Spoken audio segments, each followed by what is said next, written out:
শুক্রবারে নফল রোজা রাখা যাবে কিনা? শুক্রবারে নফল রোজা যদি শুধু শুক্রবার হওয়ার কারণে কেউ রাখে, জুমার দিন হিসাবে রাখে, তাহলে সেটা নিষিদ্ধ এবং মাকরুহ, অপছন্দনীয়। কারণ জুমার দিনটা ইমানদারদের জন্য সাপ্তাহিক উৎসবের দিন, ঈদের দিন। বাৎসরিক ঈদ যেরকম ঈদ উল ফিতর, ঈদ উল আজহা, সাপ্তাহিক একটা আনন্দের দিন হলো কিসের দিন? জুমার দিন। এই জন্য এই দিনে রোজা রাখা নিষেধ।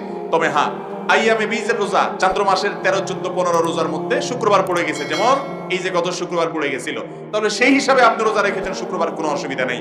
অথবা আপনার জন্য শুক্রবার ছাড়া রোজা রাখার সুযোগ নেই, কাজা রোজা আছে, অন্যদিন অফিস আদালত আছে, সেই হিসাবে রাখছেন, তাও ঠিক আছে, জায়েজ আছে, কোনো অসুবিধা নেই।